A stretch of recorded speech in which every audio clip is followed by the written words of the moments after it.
few days to the end of last year, I published a post on my Substack profile, and this is what I wrote in. I said growth isn't always the constant visible increase of a thing. Sometimes it's the internal breaking of shells, the stretching of skin, shrinking of mind, and numbing of hearts. Now, growth also includes the occasional downward slope, and that's fine too. Now, an aspect of growth we often overlook is the the pain that comes with it. Now, growth itself is a completely positive thing, but the process isn't always lovely. It really isn't. Now, the new year high is gradually fading. I know about 38, 39 days ago, we were all excited. 2025, I mean, we're alive, we've survived this far. And it's a beautiful thing, we're all excited. We made plans, we made goals, we plan to grow, we plan to change, we plan to evolve. And all the things that comes with the new year excitement and the desire to want to grow more. Okay. Now it's fading. It's fading.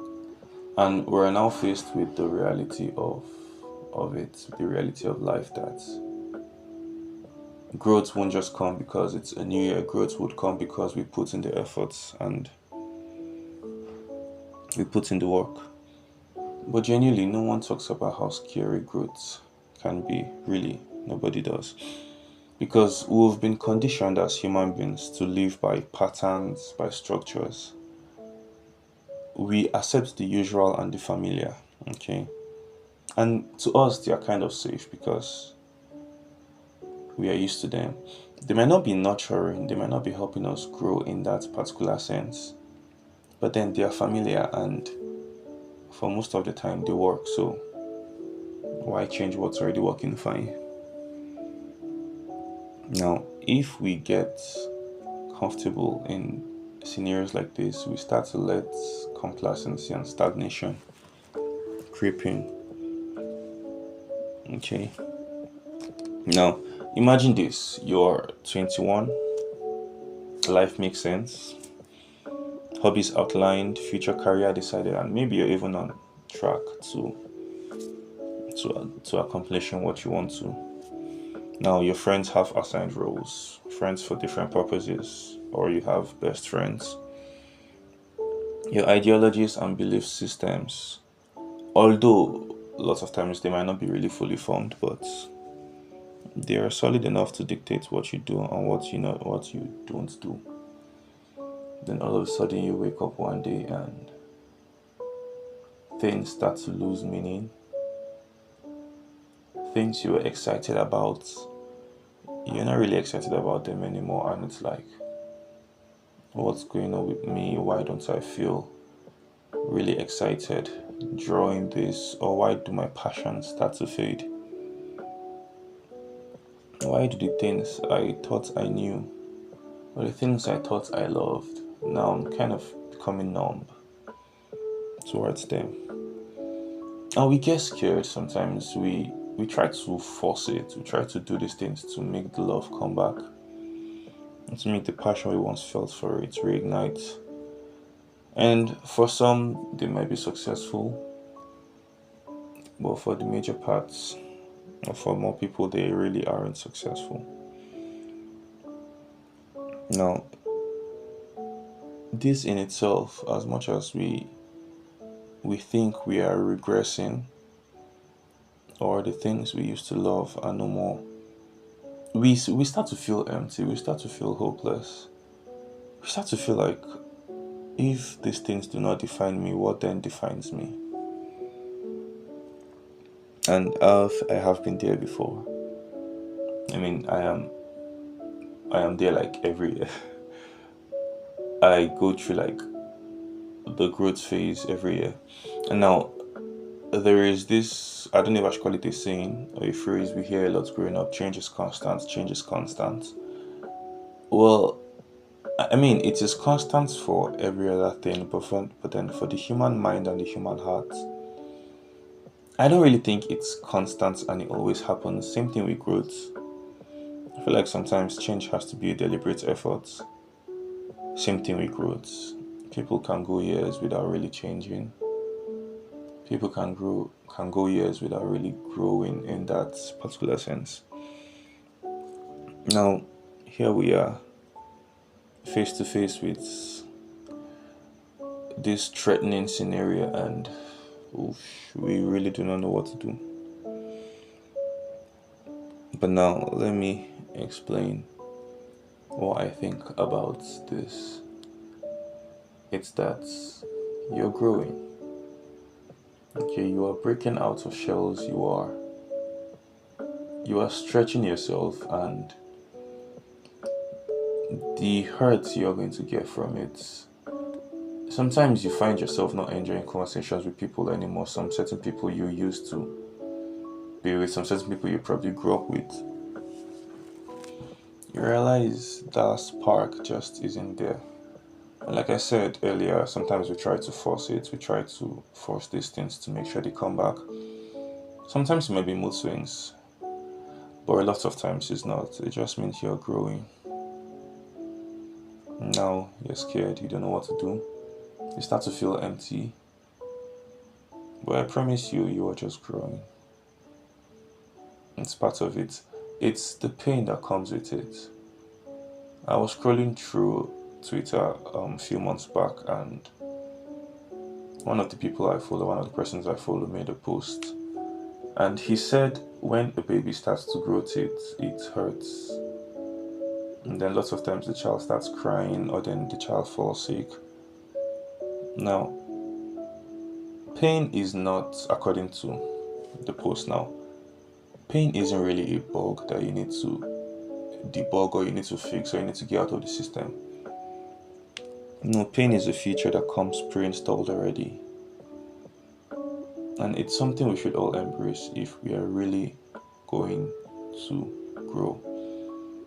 Now, for some certain people, they haven't really ticked anything off their New Year resolution or their New Year to-do list or their New Year goals. And not because they do not have the strength to do it, but then doing some of these things require you changing, requires you letting go of the things you've held on to your entire life. I mean, if we are not our values and our beliefs and our ideologies, what are we then?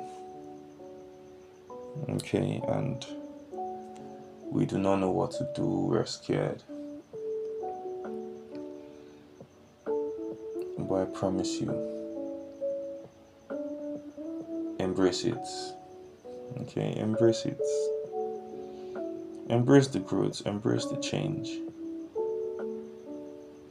Let go of old habits, let go of old mental barricades, let go of things you've put in place, the structures you've put in place to ensure you remain the same and nothing changes, because what you're used to feels safe. But familiar isn't always safe, familiar isn't always nurturing.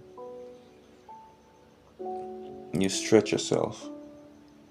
And if we really want to chase after everything we said we would do this year, then we should be open to growth and open to change. Okay. Now, C.S. Lewis in his book Mere Christianity, it's a very it's a very hard book. But then I would quickly read through a portion of it that really got to me. It says, imagine yourself as a living house. God comes in to rebuild that house. At first, perhaps you can understand what he's doing. He's getting the drains right and stopping the leaks in the roof and so on. You knew that these jobs needed doing, and then you're not surprised. But presently, he starts knocking the house about in a way that hurts abnormally and does not seem to make any sense. What on earth is he up to? The explanation is that he is building a quite different house from the one you thought of. Throwing out a new wing here and putting an extra floor there. running up to us, making courtyard. You thought you were being made into a decent little cottage, but he's building a palace. He intends to come and live in it himself. Now I'm smiling right now just reading this again because it's clearly conveyed the thoughts I had in mind. Now,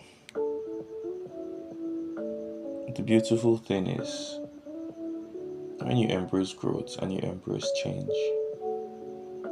when you embrace all this, and after the pain, after the fear of loss, after you go through the brutal mind torturing process, you come out like art, way beautiful than you ever were, stronger than you ever were, wiser than you ever were. You're more solid now than you ever were. Hmm. Uh, yes. It's a beautiful process, and let it happen. Let it happen. And if it hurts, I know it's a process everyone has to go through on their own, but that doesn't exclude you from having someone to hold your hand and walk you through it. Someone to remind you that you are not alone and you are a work in progress. You are a mosaic in the making. Growth isn't always the constant visible increase of a thing. It includes the occasional downward slopes, and that's fine too. The process is as important as the results. And we get to do this while we're here on earth. Inevitably, our death comes and we're gone. We're here today, we're not tomorrow. So live while you can. Embrace life, embrace growth, embrace change. Embrace it all. And love it. Love the pain. Love the joy. Love the strength. Love the weakness. Love the solid and the shaky aspects of it. Don't let the fear hold you down. Now, I say courage is not the absence of fear. Courage is in spite of the present fear. You do it. Well, thank you for tuning in to another episode of Exit the Podcast. I'll see you guys in a few days with another episode. Peace out.